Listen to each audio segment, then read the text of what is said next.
नमस्कार मित्रांनो, तू ही रे माझा मितवा मालिकेच्या आजच्या भागामध्ये आता अर्णवला हळद लावण्यासाठी पाटावर बसवलेली असते.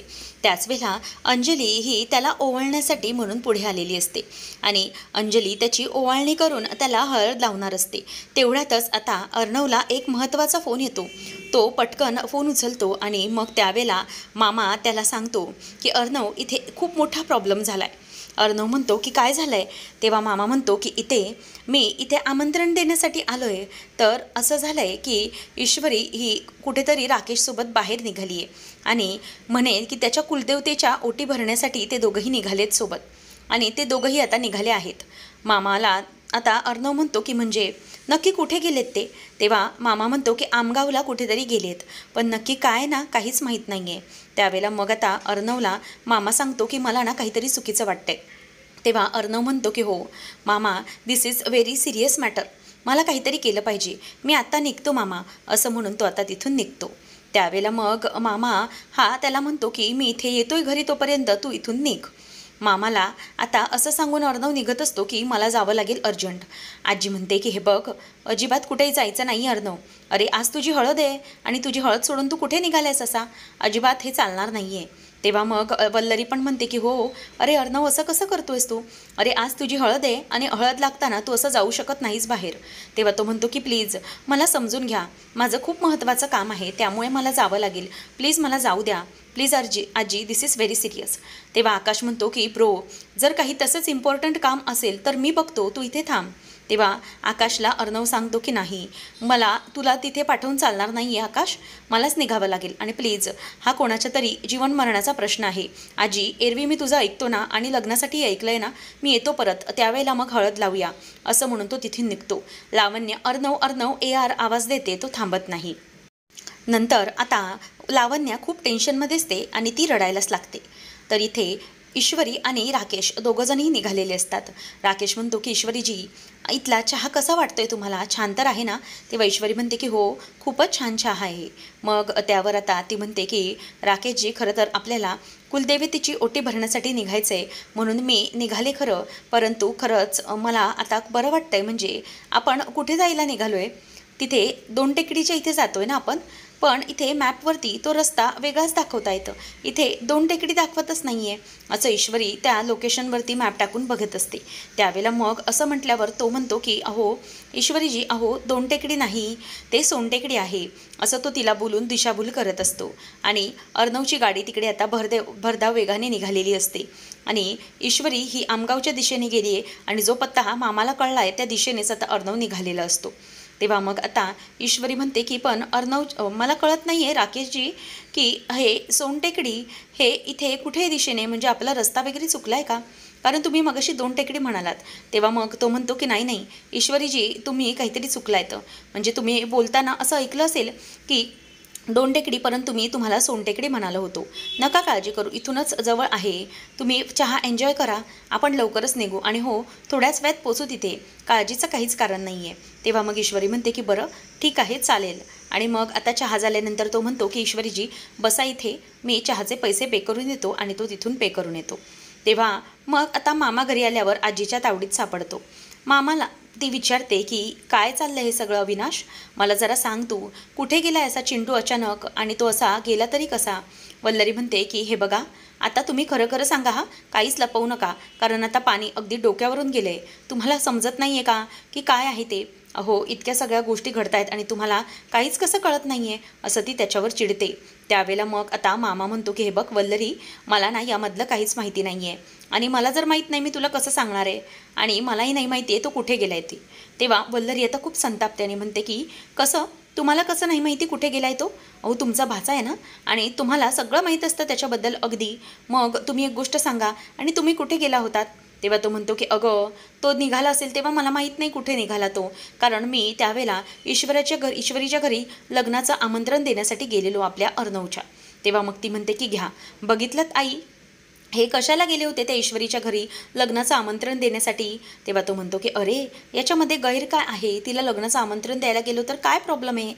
तेव्हा आजी म्हणते की हे बघ, मला कळत नाही आहे की तू हे आपल्या घरात असलं फंक्शन सुरू असताना, हळद सुरू असताना तू तिथे अशा प्रकारे द्यायला आमंत्रण दिलासच कशाला? काय गरज होती या सगळ्याची? आणि हे बघ, मला तर कळत नाही आहे की तू तिथे कशाला गेला असशील. मला तर याबद्दल खूपच जास्त काहीतरी वाटतंय की नक्कीच काहीतरी वेगळं चालू आहे तुमचं. तेव्हा आता आकाश पण म्हणतो की हो, काय ना आजी, मलाही सध्या काहीतरी वेगळंच वाटतंय.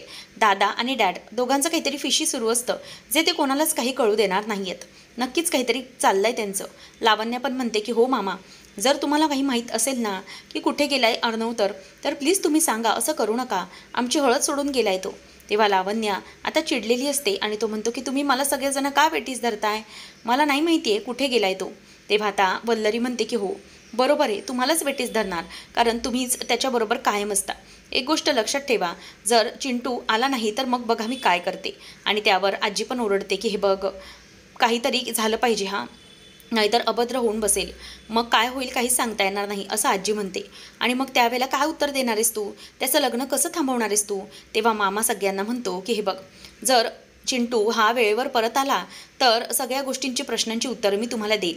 परंतु जर तो येऊ शकला नाही ज्या अवस्थेत आपण एक्सपेक्ट करतोय, तर मात्र सगळ्या नात्यांची गणितं बदलून जातील, असं मामा सगळ्यांना बोलतो आणि सगळे अगदी टेन्शनने बघू लागतात. तर इथे अर्णव हा गाडी घेऊन वेगाने निघालेला असतो आणि इकडे राकेश देखील निघालेला असतो आणि तो तेवढ्यातच गाडी बंद पडलं असं दाखवतो आणि ईश्वरीला गाडीवरून खाली उतरवतो आणि म्हणतो की जरा ईश्वरीजी थांबा, हा गाडीचा काहीतरी प्रॉब्लेम झालेला दिसतोय. ईश्वरी जराशी पॅनिक होते आणि म्हणते की काय काय झालं आहे बाईकचं? तेव्हा मग तो म्हणतो की थांबा, मी बघतो, हे घ्या तुम्ही ही जरा हेल्मेट पकडा.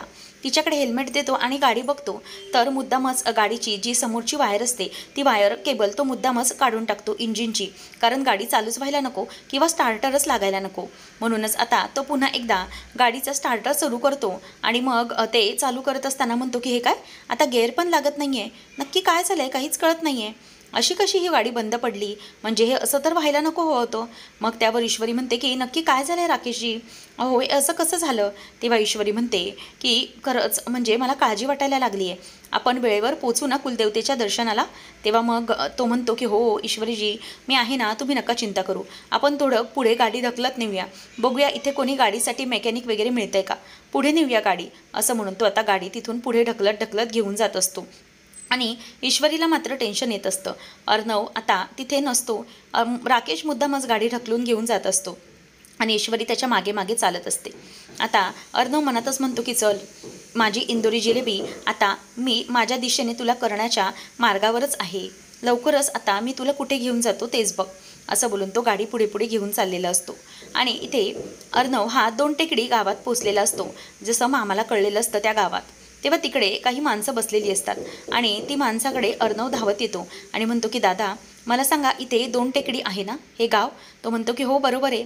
मग तो सांगायला लागतो की मला सांगा, इथे कुलदेवतेचं कुठली कुलदेवता आहे या गावामध्ये, आणि कुलदेवता अशी डोंगरावरती आहे वगैरे? तेव्हा मग तो माणूस सांगतो की नाही हो, तुमचं काहीतरी चुकलं आहे, इथे कुलदेवता नसते, फक्त ग्रामदेवता असते आणि ती पण डोंगरावर नाही, इथे खाली पायथ्याशीच आहे, त्यामुळे तुम्हाला कोणीतरी चुकीचा पत्ता दिला आहे. तेव्हा मामाला आता तो लगेच फोन लावतो आणि म्हणतो की मामा काहीतरी चुकीचं दिलं आहे त्याने, अरे 2 टेकडीला अशी कुठली देवताच नाही आहे सांगतायत, कुलदेवता नाही आहे, फक्त इथे ग्रामदेवता असते. मग नक्कीच त्याने आपल्याला मिसगाईड करण्यासाठी हे सगळं केलं आहे, हे लक्षात आलं आहे. राकेशने हे सगळं मुद्दाम केलंय हे आता मामाला लक्षात आलेलंच असतं. मामा म्हणतो की तू नको काळजी करू सरनव, मी माझ्या माणसाला कामाला लावतो आणि ईश्वरीचं लोकेशन ट्रेस करतो आणि ते ट्रेस करून ती कोणत्या गावात आहे हे नक्की आपल्याला समजेल. तोपर्यंत तू तिथून गाडी काढ आणि मी बघतो, मी माझ्या माणसाला कामाला लावतो, तू नको काळजी करूस, असं म्हणून आता मामा फोन ठेवतो आणि तो त्याच्या माणसांना लगेचच कॉन्टॅक्ट्स फिरवू लागतो आणि ईश्वरीचं जे लाईव्ह लोकेशन असतं ते कसं शोधायचं याच्या मागे तो असतो. तेवढ्यातच तिथे आता वल्लरी येते आणि म्हणते की हे काय चाललंय तुमचं घाई गडबडीत लग्न असताना काय काम चालू आहे सांगा. मामा म्हणतो की अगं माझं काही काम नसू शकतं का, कशासाठी सारखं सारखं तुम्हाला तेच तेच बोलतेस? तेव्हा ती म्हणते की हे बघा, एक काम करा, तुम्ही आता अर्णवला फोन लावा आणि विचारा त्याला कुठे आहे तो. तेव्हा लावण्याही येते आणि म्हणते की मामा प्लीज डोंट डू दिस, अहो हे माझं आयुष्य आहे आणि आज आमच्या हळदीचा दिवस आहे आणि इथे AR नाही आहे, दिस इज व्हेरी सिरियस मॅटर. तेव्हा मग लगेचच मामाला वल्लरी बोलत असल्यामुळे तो म्हणतो की हे बघ वल्लरी, का तो तुझा भाचा नाही आहे का? तू लाव की त्याला फोन आणि विचार ना त्याला की कुठे आहे तो. उगीचच मला कशाला विचारतेस. आणि असं बोलून मला खूप कामं आहेत, मी निघून जातो, असं बोलून तो आता तिथून निघून जातो. आणि लावण्यालाही खूप राग आलेला असतो. ती म्हणते की नाही, या ना गोष्टीत जर ती ईश्वरी सामील असली ना तर मी खरंच सांगते, आता वाटतंय की आत्ताच्या आत्ता त्या ईश्वरीच्या घरी जावं आणि तिला मारून टाकावं, तिला कुठून तरी गायबच करून टाकावं. तेव्हा वल्लरी म्हणते की हो लावण्या, माझीही तशीच इच्छा आहे, परंतु काय ना, एकदा तुझं हे लग्न होऊन जाऊ दे. तुझं लग्न निर्विघ्न पार पडलं की मग बघूया त्या ईश्वरीचं काय करायचंय, तिला कायमचंच गायब करून टाकूया. अँड दॅट इज दॅट, असं ती बोलते.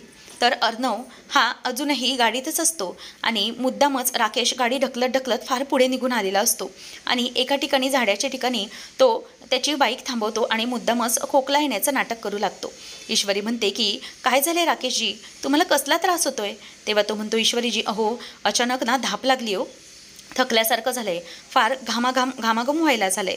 काय एवढा वेळ झालं, इतका रस्ता झाला, ढकलत आणतोय ना गाडी, त्यामुळे जरा त्रास झालाय, बाकी काही नाही. खूप अगदी थकल्यासारखं अशक्तपणासारखं वाटते. आणि तो मुद्दामच खोकलण्याचं नाटक करू लागतो.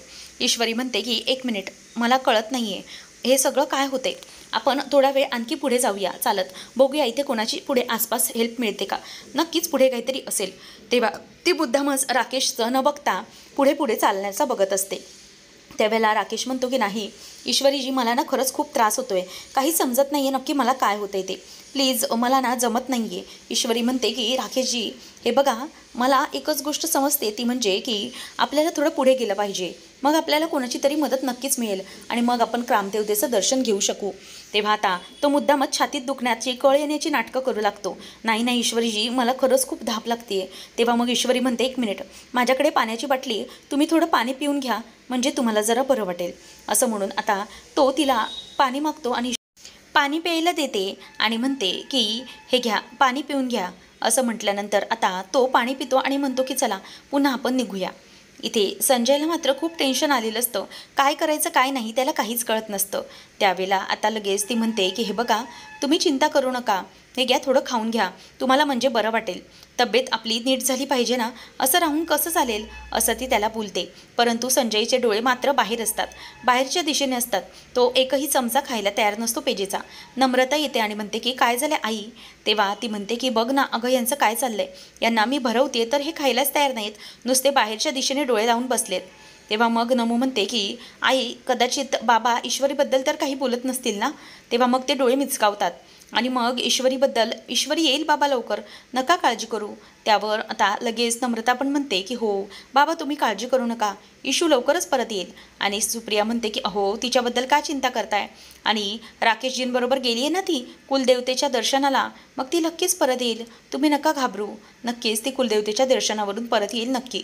त्यामुळे आपण आता निर्धास्त राहूया आणि राकेशजी असताना कसली चिंता करायची, नका काळजी करू, असं ती त्याला सांगत असते. तेव्हा मात्र इथे ती सारखा धीर देऊन त्यांना ती पेज पाजण्याचा प्रयत्न करत असते, परंतु बाबा काही पेज पित नसतात. त्यांना सारखे ईश्वरीच्या रस्त्याकडे डोळे त्यांचे लागलेले असतात. राकेश बरोबर गेली आहे म्हणून त्यांना जास्त त्रास होत असतो. आणि अर्णव आता गाडी चालवत असतो. तेवढ्यातच आता मामाचा कॉल आल्याने तो गाडी तिथेच थांबवतो. मामा सांगतो की अर्णव, अरे आपल्याला ईश्वरीचा पत्ता मिळाला आहे, ती 2 टेकडी नाही तर सोनटेकडी गावाच्या इथे गेली आहे, बघ तिचं लोकेशन मी पाठवलंय तुला, तू चेक करून घे आणि लवकरात लवकर तिथे पोचण्याचा प्रयत्न कर, इकडची काळजी करू नकोस, मी इकडे सांभाळेन. आणि मग राकेश, तू हे सगळं करतोयस, मुद्दाम करतोयस, जर तुम्ही सिंदूरला काही केलंस ना तर आईल किल यू. आता तो म्हणतो की सोनटेकडी, आणि तो ते लोकेशन बघायला लागतो, तर ते लोकेशन त्या ठिकाणाहून खूपच लांब असतं. म्हणूनच आता अर्णव आणखीनच चिडतो आणि म्हणतो की काही केलं तरीही मला लवकरात लवकर या लोकेशनपर्यंत पोचायलाच लागेल. आता राकेश जरासं पाणी पितो आणि चालत तो आता ती गाडी ढकलत पुन्हा आलेला असतो. आणि तिथे एका हॉटेलजवळ म्हणजेच त्या गेस्ट हाऊसजवळ आल्यावर पुन्हा खोकलण्याचं नाटक करू लागतो आणि म्हणतो, ईश्वरीजी नाही हो, खरंच मला जमत नाही आहे, मला खरंच खूप असं थकल्यासारखं झालं आहे, म्हणजे खूप ग्लानी आल्यासारखं झालं आहे, मला ना जमणारच नाही आहे, काय करू काहीच कळत नाही आहे, आता कुठेतरी आराम करावं असं वाटतोय. तेव्हा ईश्वरी म्हणते की आपण जरा थोडं पुढे जाऊया ना, बघूया पुढे काहीतरी नक्कीच असेल. तेव्हा मग तो म्हणतो की नाही ईश्वरीजी नाही, मला ना खूप दमल्यासारखं झालं आहे. तेव्हा मग आता ती म्हणते की एखादा डॉक्टर बघूया का. तेव्हा तो सांगतो की काहीच कळत नाही आहे, इथे आता डॉक्टर कुठे असेल, खूप खेडेगाव दिसतंय, कुठल्या अंतरावर डॉक्टर असेल काय असेल, त्यापेक्षा ना मी जरा वेळ आराम करतो, मग मला थोडं बरं वाटेल, असं आता तो बोलायला लागतो. लागतो. ईश्वरी म्हणते की कुठे आराम करणार आपण, आणि इथे आसपास काही दिसतही नाही आहे, काय करायचं आपण. तेव्हा मग ईश्वरीला तो म्हणतो की ईश्वरीजी, हे बघा, हे छोटंसं हॉटेल दिसतंय, इथे थोडा वेळ हवं तर मी आराम करतो, जरा पडतो म्हणजे मला बरं वाटेल. ईश्वरी म्हणते हॉटेल. मग आता त्याचा डाव तो साध्य करण्याच्या इथे पोचलेला असतो आणि अर्णव आता गाडी त्या सोनगावामध्ये घेऊन आलेला असतो. आणि गावामध्ये आल्याबरोबर तो एका ठिकाणी तिथेच पाराच्या जवळ गाडी थांबवतो आणि समोर त्याला बाईक दिसते आणि तो म्हणतो की ही बाईक, ही तर राकेशची बाईक आहे आणि राकेशने इथे ही बाईक लावली आहे. म्हणूनच तो आता तिथून गाडीतून खाली उतरतो, कारण तिथून काहीतरी त्याला क्लू मिळेल म्हणून तो बघतो. त्यावेळेला ईश्वरी म्हणते की राकेशजी, आपण इथे या गेस्ट हाऊसमध्ये राहायचे मला बरोबर वाटत नाही आहे, त्यापेक्षा आपण ऐका ना, थोडा वेळ पुढे जाऊया, कसं बसं चालत जाऊन डॉक्टर एखादा बघूया आणि तुम्हाला जरा औषध घेतलं की वाटेल ना बरं. तेव्हा ईश्वरीला तो म्हणतो की बरं ठीक आहे, तसंही मलाही बरोबर वाटत नाही आहे, माझ्या होणाऱ्या बायकोला असं कुठेतरी हॉटेलवर आणणं आडगावात, तेही योग्य वाटत नाही. नाही ईश्वरीजी, काही झालं तरीही मी आता हे नाही सहन करू शकत, जाऊ दे, मला जर काही व्हायचं तर होऊ दे रस्त्यामध्ये, पण तुम्हाला मी इथे नेणार नाही. ईश्वरी म्हणते की नको, एक काम करा राकेशजी, तुम्ही इथे चला, हॉटेलवर थोडा वेळ आराम करा, म्हणजे तुम्हाला बरं वाटेल, आणि तुम्ही आराम केलात की आपण हवं तर जाऊ पुढे कुलदेवतेच्या दर्शनाला, थोडा वेळ लागेल पण आपण जाऊ. तेव्हा मग तो म्हणतो की चालेल ना तुम्हाला. ईश्वरीजी म्हणते की हो चालेल, तुम्ही चला. तेव्हा मग आता तो मुद्दामच खोकण्याचं नाटक करत करत ईश्वरीसोबत आता गेस्ट हाऊसवर जात असतो आणि ईश्वरी त्याला सावरत सावरत आतमध्ये घेऊन जात असते. तर अर्णव राजेशच्या बाईकजवळ येतो आणि म्हणतो ही बाईक तर राजेशची आहे, पण ही बाईक इथे मध्येच पार्क करून हा कुठे निघून गेला असेल, नक्की काय झालं असेल, असं म्हणून आता तो तिथे टेन्शनमध्ये असतो. त्यावेळेला आजी ही सारखी फोन करत असते, अर्णव फोन उचलत नाही. मग आजी गुरुजींना फोन करून त्या पत्रिकांबद्दल विचारते आणि म्हणते की गुरुजी, अहो लावण्याची आणि अर्णवची पत्रिका तर लाखात एक जुळणारी होती, मग नक्की काय झालंय काहीच कळत नाहीये. या पत्रिकेमध्ये अचानक असा दोष कशा आला, यांच्या लग्नामध्ये विघ्न कशी आली, लग्न तर अगदी व्यवस्थित पार पडेल असंच तुमची भाकीत होते, मग नक्की काय झालं. तेव्हा आता आजी असं म्हणत असताना लावण्या आणि वल्लरी त्याचं ऐकत असतात. लावण्या मनातच विचार करते की बरोबर आहे, ती लाखात एक जुळणारी पत्रिका तर अर्णव आणि ईश्वरीची होती आणि म्हणूनच लावण्याच्या लग्नात हा प्रॉब्लेम येतोय की काय, असा विचार तिच्या डोक्यामध्ये येतो. तेव्हा मग लावण्या मुद्दाम पुन्हा एकदा ॲक्टिंग सुरू करते. आजी काय करू मी, मला कळत नाही आहे. तेव्हा मग आजी म्हणते की नको बाळा, काळजी करूस, गुरुजींनी सांगितलं आहे की विघ्न येतील परंतु तुमचं लग्न होणारच आहे. तेव्हा लावण्य म्हणते की थँक्यू व्हेरी मच, तुम्ही तरी मला दिलासा दिलात, पण काय करू मला खरंच काही कळत नाही, आणि जर अर्णवने माझ्यासोबत लग्न केलं नाही तर, तो दुसरा कोणता विचार करत असेल तर. तेव्हा मग आता आजी म्हणते की हे बघ, नको काळजी करूस, सगळं काही व्यवस्थित होईल. गुरुजींनी सांगितलेलं आजवर कधीही बाकीत खोटं ठरलेलं नाही आहे, तुमच्या दोघांचं लग्न होणारच आहे. तेव्हा मग वल्लरी म्हणते की हे बघ, तुला आईंनी शब्द दिलाय ना, तर दिलाय शब्द, आई कधीही त्यांच्या शब्दाला मोडणाऱ्या नाही आहेत, आई त्यांचं वचन कायमच पाहत आल्यात, हो की नाही हो आई. तेव्हा लगेच ती म्हणते की हो बरोबर आहे. सुभद्राजी म्हणते की नको चिंता करूस, अर्णवने तुझ्यासोबत लग्न केलं तर उत्तमच आहे, आणि जरी नाही केलं तरी तू माझी जबाबदारी राहशील. असं म्हटल्यावर आता आजीने स्वतःच्याच पायावर चांगलाच लावण्या नावाचा धोंडा पाडून घेतलेला असतो.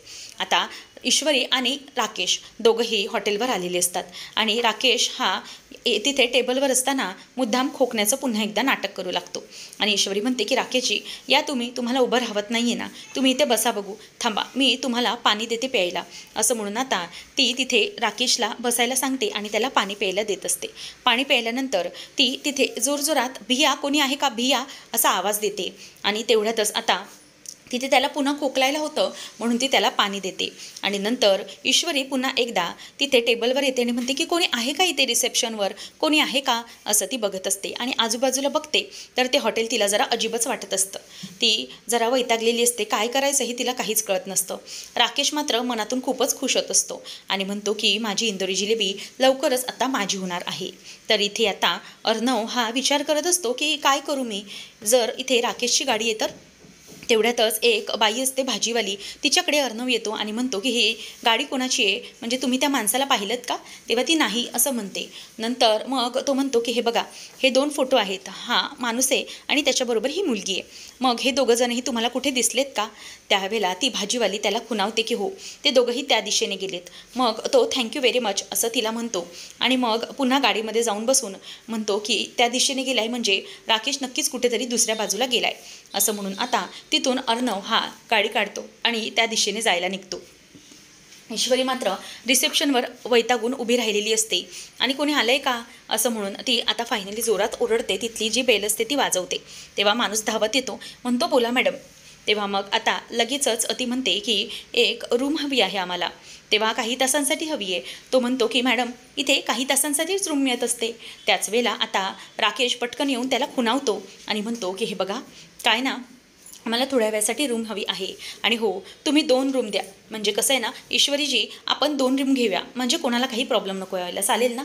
ईश्वरी म्हणते की हो चालेल, काहीच प्रॉब्लेम नाही. मग त्यानंतर त्या माणसाला म्हणजेच त्या काउंटरवाल्याला लगेच राकेश खुणावतो की जे काही करायचं आहे ते लक्षात आहे ना, आणि तो असंच त्याला डोळे मारून वगैरे खुणावतो आणि अगोदरच त्याने त्या माणसाला मॅनेज करूनच ठेवलेलं असतं. तेव्हा मग तो म्हणतो की बरं ठीक आहे चालेल, मी 2 रूम ठेवतो तुमच्यासाठी. आणि मग राकेश त्याला डोळे मारत असतो आणि तोही सर हो काम होऊन जाईल असं त्याला खुणावत असतो. तेव्हा मग ईश्वरी विचारते की मला सांगा भैया इथून रूम कुठे आहे. तेव्हा मग तो म्हणतो की हे बघा इथून लेफ्ट साईडला जा, इथेच तुमच्या शेजारीच 2 रूम असतील असं म्हणून त्यांना तो जायला सांगतो. आणि मग राकेश मुद्दाम खोकण्याचं नाटक करतो आणि ईश्वरीला मिठीत घेण्याचं नाटक करत असतो. आणि मग ईश्वरी देखील त्याच्या खांद्यामध्ये हात घालून त्याला घेऊन चाललेली असते. आता जो माणूस असतो म्हणजेच तो टेकडीचा जो रेस्ट हाऊसवाला माणूस असतो तो त्याच्याकडे बघतच राहतो आणि त्याच्याकडे गालात बघून हसतो. तर इथे आता आजीला खूप टेन्शन आलेलं असतं. अंजली तिच्याकडे येते आणि म्हणते की आजी कशाला काळजी करतेस तू इतकी, होईल सगळं व्यवस्थित. आणि चिंटू सांगितलं आहे ना त्याने जाताना की तू येणार आहे परत आणि आल्यावर हळद करू, मग तू कशाला काळजी करतेस. तेव्हा आजी म्हणते की नाही गं अंजली, मला ना खरंच खूप काळजी लागली आहे. का कोणास ठाऊक चिंटूने असं हळद सोडून जायला नको हवं होतं, हे त्याला शोभतं का. तेव्हा आजी म्हणते की मला खूपच काळजी वाटते आता त्याची. आता अंजली म्हणायला लागते की हे बघ आजी नको काळजी करूस, चिंटू बेजबाबदार नाही आहे, तो दिलेला शब्द पाळतो हे तुला माहिती आहे, म्हणून तू नको चिंता करूस, सगळं होईल व्यवस्थित. आजी म्हणते की अगं मला समजतंय तुला समजतंय, पण त्या लावण्याचं काय, त्या मुलीची बघ ना काय अवस्था झाली आहे, ती कशी राहते ते बघ ना, खूप कंटाळली बिचारी. तेव्हा मग त्यावर अंजली म्हणते की आजी अगं काहीच हरकत नाही आहे, चिंटू येईल परत, तो माझाही फोन उचलत नाही आहे. मग त्यावर आजी म्हणते की जावई बापू तेही कुठे आहेत काय माहिती, अगं सकाळपासून ते कुठेच दिसलेच नाही आहेत. तेव्हा आजी म्हणते की त्यांनाही बोलव ना तू. अंजली म्हणते की अगं ते गेलेत ना दादरला, फुल मार्केटला गेलेत, त्यांना हे केलेलं डेकोरेशन फारसं आवडलेलं नाही आहे ना म्हणून ते गेलेत, नको करूस काळजी. तेव्हा आजी म्हणते की तसं नाही गं, मला चिंता वाटून राहिली आहे ती म्हणजे चिंटूची. तुमचा कसा सोन्याचा संसार सुरू आहे तसंच त्याचाही सोन्याचा संसार व्हावा असं वाटतं मला. आणि जावई बापू आपले लाखात एक आहेत आणि असं जावई मिळायला भाग्यच लागतं गं, असं ती बोलून दाखवते. त्यानंतर ईश्वरी ही राकेशला रूममध्ये घेऊन येते आणि म्हणते की राकेशजी इथे तुम्ही जरा आराम करा म्हणजे तुम्हाला बरं वाटेल. तेव्हा तो म्हणतो की ईश्वरी जरा बसलो त्यामुळे जरा बरं वाटलं. त्यावर आता ईश्वरी आजूबाजूला रूम बघू लागते आणि म्हणते की राकेशजी हे हॉटेल मला जरा अजीबच वाटतंय ना, हे अजीबच गेस्ट हाऊस आहे. तेव्हा मग तो म्हणतो की हो ईश्वरीजी अगदी खेडेगाव आहे ना, काय करणार, जाऊ दे आपण इथे नको थांबूया, तुम्हाला जर वेगळं वाटत असेल तर नको थांबूया इथे, हवं तर नंतर बघूया काय ते. ईश्वरी म्हणते की नको नको आता आपण आलोच आहोत ना इथे, मग तुम्ही आराम करा म्हणजे तुम्हाला जरा बरं वाटेल. त्यावर आता लगेचच ती म्हणायला लागते की तुम्ही आराम करा इथे, आणि तसंही खेडेगावच आहे ना हे, आणि खेडेगावात आपण अशा कुठल्या चांगल्या हॉटेलची अपेक्षा करू शकत नाही, असेच हॉटेल्स असणार इकडे, असू दे तुम्ही आराम करा. बरं आणि मी इथे पाण्याची बाटली ठेवते आहे, तुम्ही जरा पाणी वगैरे काही लागलं तर ठेवते मी इथे, आणि मी बाजूच्या रूममध्ये आहे हा, राकेशजी तुम्ही आराम करा असं ती सांगून निघत असते. राकेश पटकन तिचा हात पकडून म्हणतो की ईश्वरीजी खरंच किती समजून घेता हो तुम्ही मला. आणि मी ती पटकन हात बाजूला घेते आणि म्हणते की बरं ठीक आहे तुम्ही आता कसलीही काळजी करू नका, इथे तुम्ही आराम करा असं म्हणून ईश्वरी आता तिथून निघून जात असते. आता ती निघून गेल्यावर राकेश खूप खुश होत असतो आणि म्हणतो की माझी इंदोरी जिलेबी फायनली आता माझी होण्याच्या मार्गावर आहे. तिथे तिचा बाप काही ना काहीतरी कारस्थान करून तिच्यापर्यंत माझं सत्य पोचवलंच असतं. त्याच्या अगोदर या इंदोरी जिलेबीला मी माझ्या तावडीत घेणार आहे, आणि ही माझ्या तावडीत एकदा की आली की लग्न झालं पण नाही झालं पण किंवा नाही पण झालं काहीच फरक पडत नाही, ईश्वरीला मी माझी करूनच टाकणार आहे. आणि त्यावेळेला त्याला एक कॉल येतो आणि तो म्हणतो की नका काळजी करू, हो तुमचे पैसे घेतलेत ना ते मी परत देणार आहे, नका चिंता करू. मला सांगा आजपर्यंत मी तुमचे पैसे कधी डुबवले आहेत का? मग नका चिंता करू, लवकरच तुमचे पैसे तुम्हाला परत मिळतील. दादा शपथेवर सांगतो उद्या परवापर्यंत पैसे देतो. हॅलो हॅलो असं बोलून तो फोन कट करून टाकतो. नंतर मग राकेश खुश होतो आणि म्हणतो की फायनली आता मला इंदोरी जिलेबीला मिळवण्याची इतकी मजा आली आहे ना. आजपर्यंत खूप मुलींना मी लॉजवर आणलं, परंतु मिस इंदोरी जिलेबीसारखी मुलगी ही आजपर्यंत वाट्याला आली नव्हती. खूप मजा येणार आहे मला ही जिलेबी खायला, असं म्हणून तो खुश होत असतो.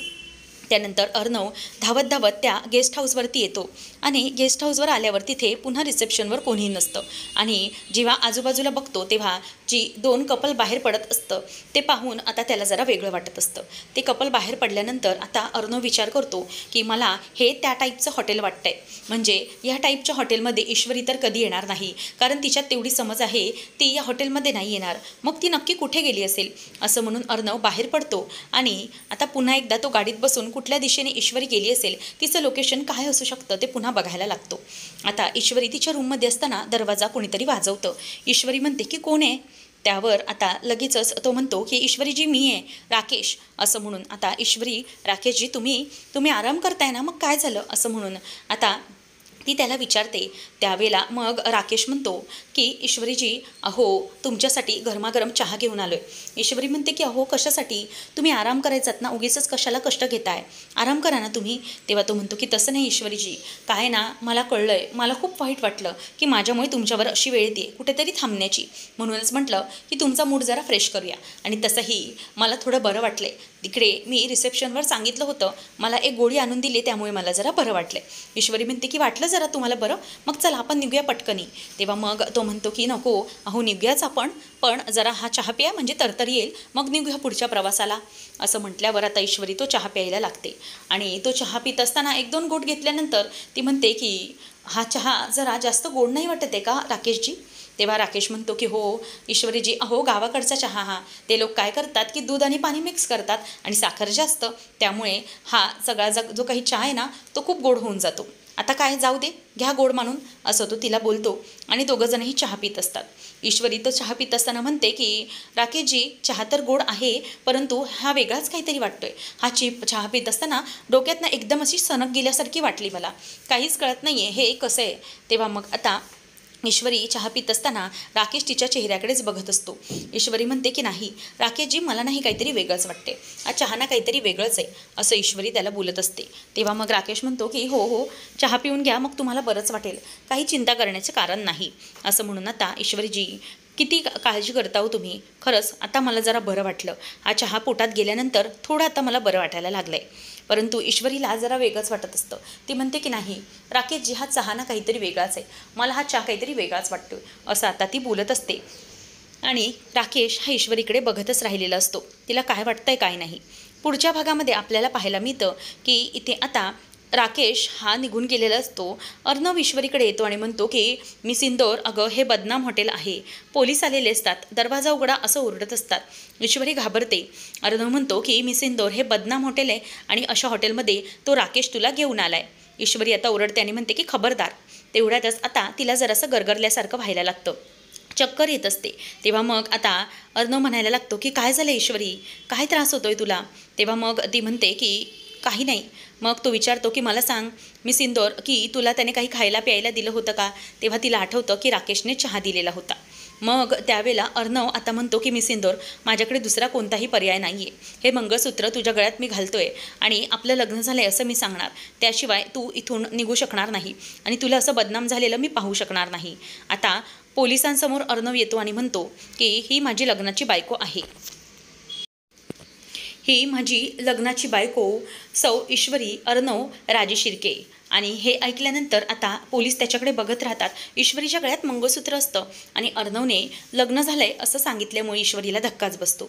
आता अर्णव हा ईश्वरीला या सगळ्यामधून सही सलामत बाहेर काढल्यानंतर पुन्हा घरी जाऊन नेमकं काय होणार आहे, ईश्वरीचा आजी आणि घरातले सगळे सून म्हणून स्वीकार करतील का, नेमकं पुढे काय घडणार आहे पाहणं रंजकतेचं ठरणार आहे.